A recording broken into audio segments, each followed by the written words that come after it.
पन्नगे च सुरेन्द्रे च कौशिके पाद संस्पृशि निर्विशेष मनस्काय श्री वीरस्वामिने नमः। भगवती सूत्र में कहा गया है, किमियम भन्ते लोयेति पवुच्चै गोयमा पंचत्थिकाया एषणम एवति ए लोयेति पवुच्चै तंजः धम्मत्थिकाये अधम्मत्थिकाये आगासत्थिकाये जीवत्थिकाये पुग्गलत्थिकाये।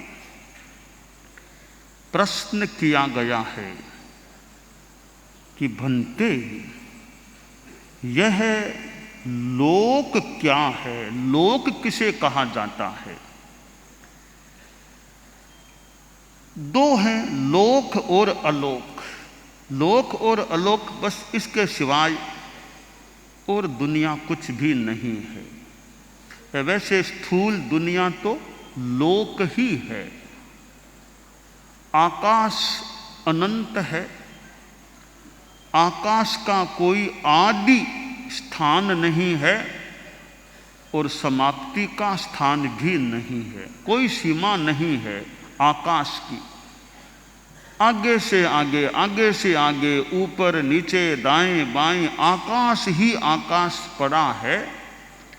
अनंत है आकाश, कोई और छोर नहीं होता। उस आकाश को दो भागों में विभक्त किया जाता है, या किया गया है, या अपने आप विभक्त हो गया है। यह जो अनंत आकाश है, इसमें छोटा सा थोड़ा सा एक एरिया, उसका नाम है लोक। जैसे महासमुद्र हो और बीच में कोई छोटा सा टापू हो, ऐसे एक छोटा सा स्थान लोक है। जैसे यह इतना विशाल मंच है, इस मंच पर एक यह घड़ी मान लो है। यह घड़ी इस पूरे मंच के आकाश के सामने यह घड़ी कितनी छोटी है, बहुत थोड़ी सी है। इसी प्रकार अनंत आकाश में यह घड़ी से भी छोटा थोड़ा सा मान लें, वो स्थान, वो एरिया लोक है या लोकाकाश है। आकाश के दो विभाग, लोकाकाश और अलोकाकाश। अलोकाकाश तो अनंत पड़ा है, छोटा सा यह लोकाकाश। आकाश के मध्य में थोड़ा सा यह हिस्सा लोकाकाश है। तो प्रश्न किया गया, लोक, लोकाकाश कह दें चाहे लोक कह दें, यह लोक किसे कहा जाता है? उत्तर दिया गया गौतम के नाम। गौतम 5 अस्तिकाय है, बस यही लोक है। जितने आकाश खंड में ये 5 अस्तिकाय हैं, वह लोक कहलाता है। धर्मास्तिकाय, अधर्मास्तिकाय, आकाशास्तिकाय, जीवास्तिकाय, पुद्गलास्तिकाय। यह पंचास्तिकाय जितने आकाश खंड में व्याप्त है, वह लोक कहलाता है। जो 5 नाम दिए गए हैं, उनमें अंत में पुद्गलास्तिकाय है और कहीं कहीं जीवास्तिकाय अंत में हमें 6 द्रव्यों में मिल जाता है। अब कारण क्या? कारण जो भी हो, हम तो अपने दिमाग से सोच सकते हैं कि यहाँ यह कोई विवक्षा हम कल्पना कर लें। जो अमूर्त हैं, चारों अमूर्तों को पहले दे दिया, अंत में एक मूर्त को, जो पुद्गलास्तिकाय वो थोड़ा अलग पड़ता है, उसको लास्ट में दे दिया। तो कोई कहे फिर जीवास्तिकाय को कहीं कहीं लास्ट में क्यों दिया गया? वहाँ यह कल्पना कर लें, अजीवों अजीवों को पहले दे दिया गया लास्ट में जीवास्तिकाय, जीव को अंत में दे दिया, क्योंकि जीव उनसे अलग पड़ता है, इसलिए उसको लास्ट में दे दिया। तो हम ये कल्पना कर सकते हैं कि यहाँ 5 अस्तिकाय के जो नाम निर्देश हैं, धर्मास्तिकाय, अधर्मास्तिकाय, आकाशास्तिकाय, जीवास्तिकाय, पुद्गलास्तिकाय। पुद्गलास्तिकाय लास्ट में इसलिए हो सकता है हमारी कल्पना से, वह मूर्त है, बाकी 4 अमूर्त है। अमूर्तों को चारों को पहले दे दिया, अब लास्ट में मूर्त द्रव्य, मूर्त अस्तिकाय, पुद्गलास्तिकाय का उल्लेख कर दिया गया है। तो यह लोक है जहां ये 5 तत्व हैं। अलोक में केवल आकाशास्तिकाय, आकाश है, केवल आकाश है, वहाँ न धर्मास्तिकाय, न अधर्मास्तिकाय, न जीवास्तिकाय, न पुद्गलास्तिकाय, वह केवल आकाश तत्व वाला है, वह अलोकाकाश होता है। तो लोक क्या है? तो इसकी परिभाषा जहाँ पंचास्तिकाय है वह लोक होता है। जैन दर्शन का एक यह सिद्धांत है, वाद है, दर्शन है, पंचास्तिकाय, 5 अस्तिकाय, 5 तत्व इस दुनिया में हैं।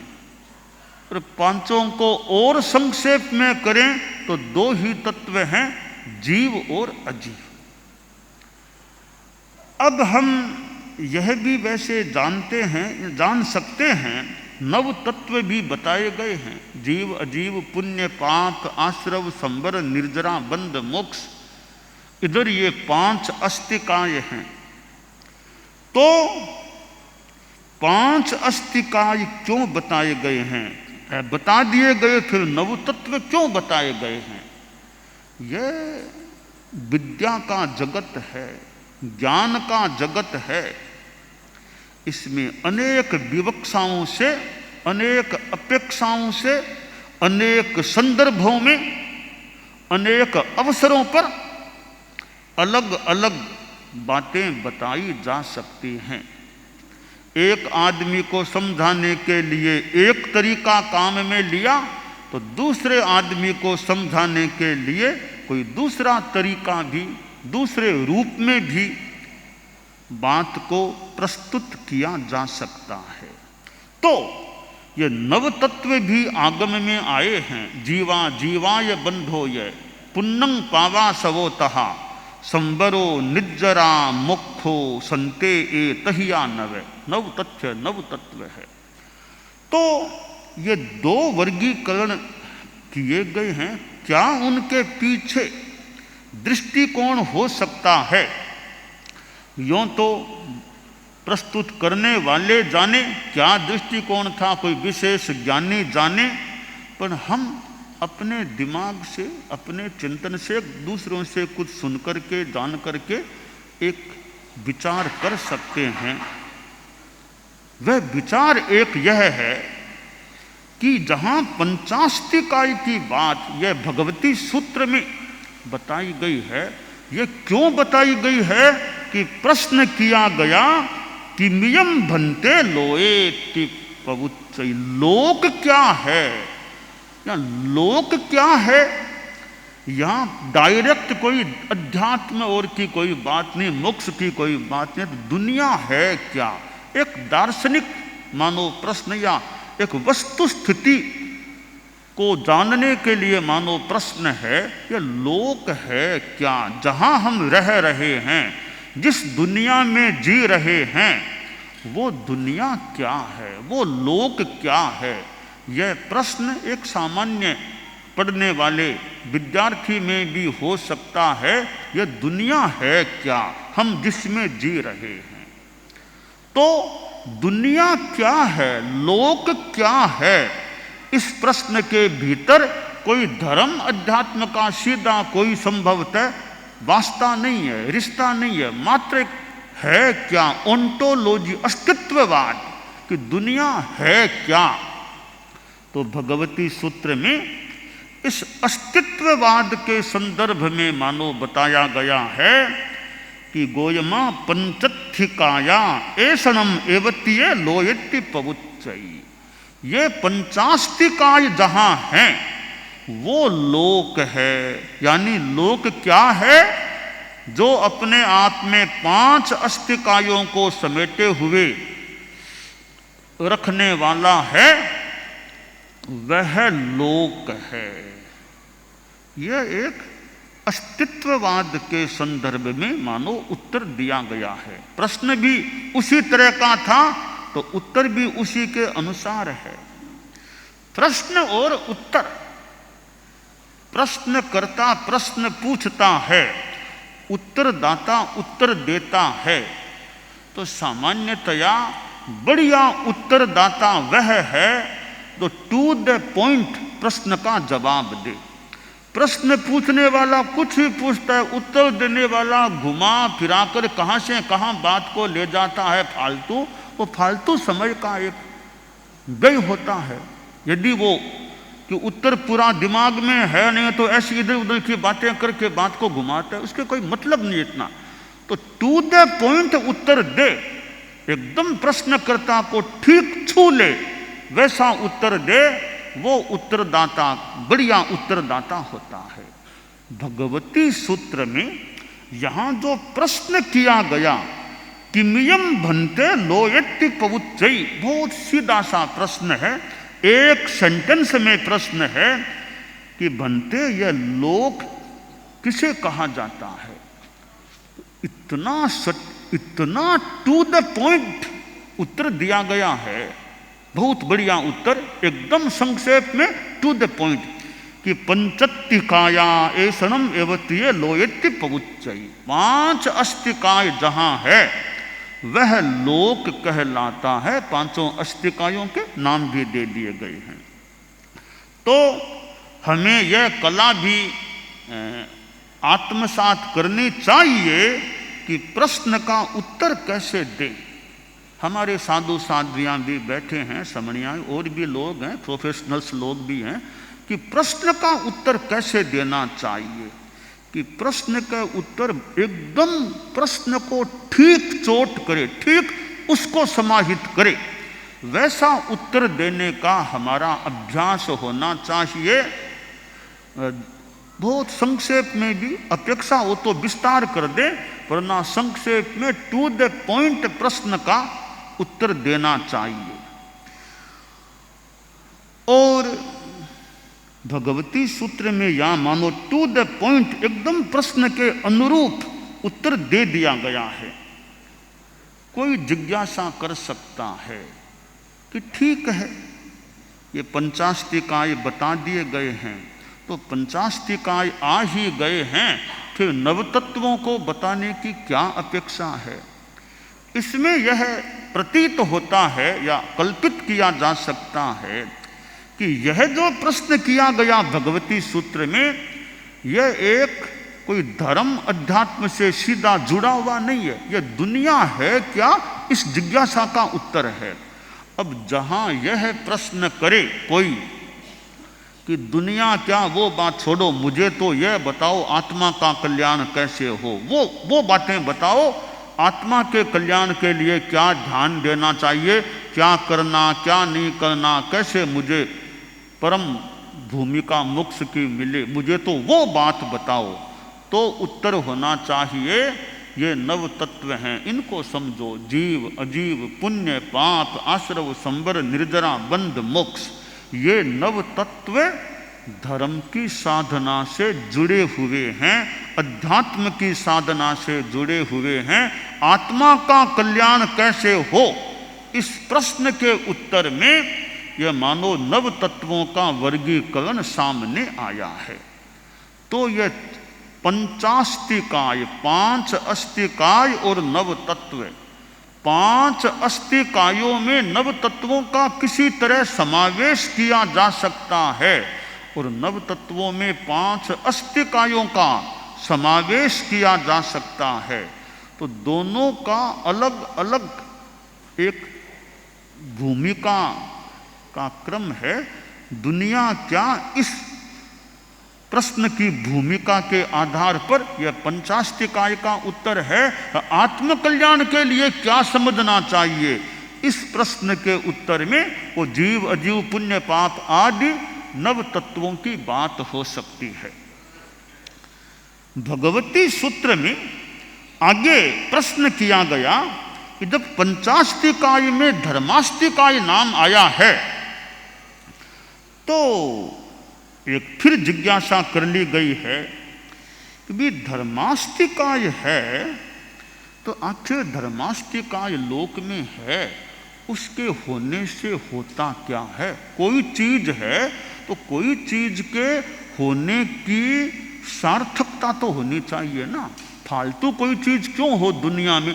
दुनिया में कोई भी चीज है तो कोई उसकी सार्थकता है या नहीं। हमारे शरीर में हम देखें, हाथ है तो हाथ की अपनी सार्थकता है, बाएं हाथ की अपनी सार्थकता है, राइट हैंड की, लेफ्ट की अपनी सार्थकता, तो राइट हैंड की अपनी सार्थक। सामान्यतया आमतौर से प्राय लेखन करना होता है, प्राय हम लोग राइट हैंड को काम लेते हैं, लेखन करते हैं। तब खाना भी खाते तो प्राय सामान्यतया मेरे ख्याल से हम राइट हैंड से खाना खाते हैं।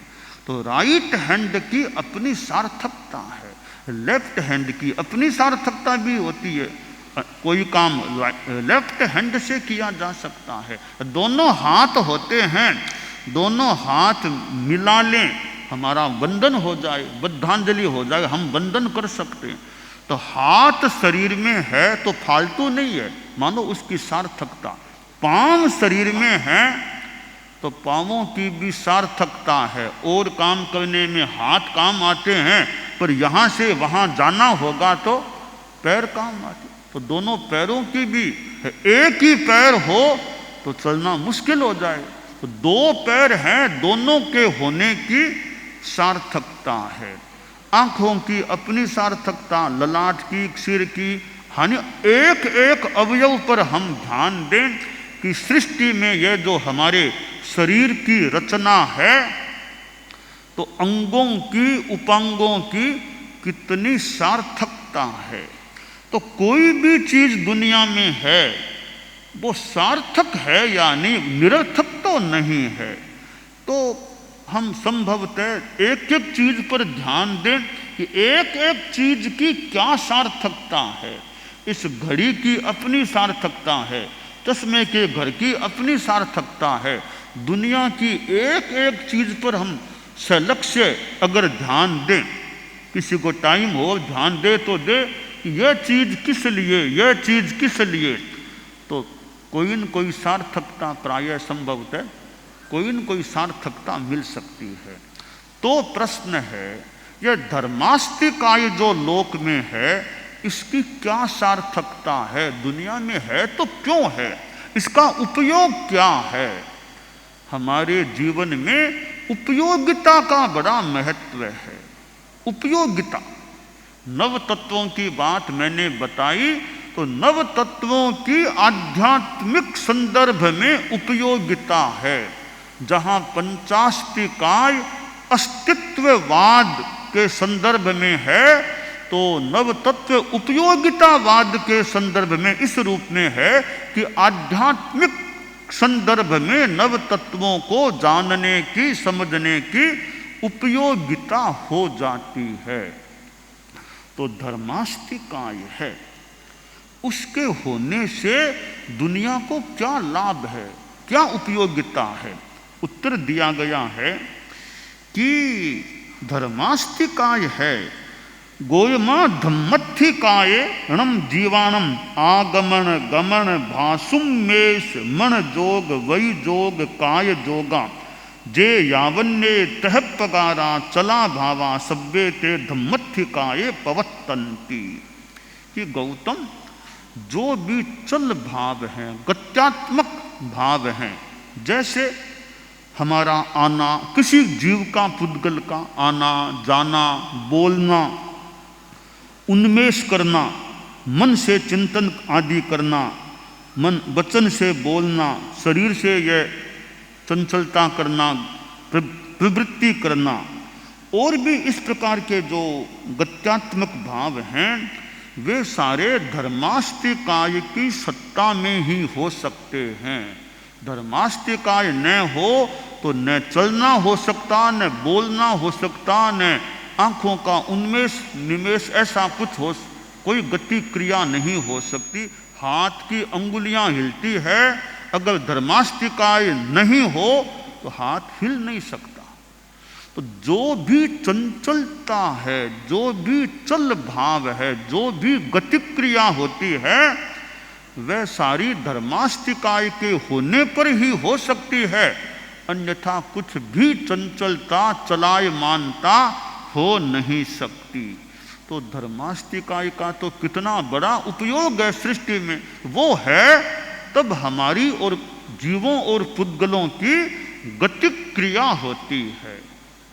कि जैसे धर्मास्तिकाय हमें हाथ पकड़ के चलाता नहीं है, धर्मास्तिकाय चलने का आदेश नहीं देता है, बस धर्मास्तिकाय है, बस वो औदासीन्य के साथ है, वो है तो हमारा गति क्रिया का यह कार्य हमारा जीवों का पुद्गलों का होता है। तो यह भगवती सूत्र में लोक क्या है इसका उत्तर दिया गया है प्रश्न के साथ, और धर्मास्तिकाय के बारे में बताया गया कि गति क्रिया का सारा जो कुछ होता है, चलना फिरना आदि जीवों और पुद्गलों का, वो सारा का सारा धर्मास्तिकाय पर कंप्लीटली डिपेंड, पूर्णतया निर्भर है। धर्मास्तिकाय है तो ही गति हो सकती है, अन्यथा कुछ भी गति क्रिया, चलना उठना, हाथ हिलाना, ऐसा कुछ भी नहीं हो सकता। दानान सेठम अभयपयाणम सच्चेषु या अणवज्जं वयन्ति तवेषु या उत्तम बंभचेरम लोगुत्तमे समणेनाय पुत्ते।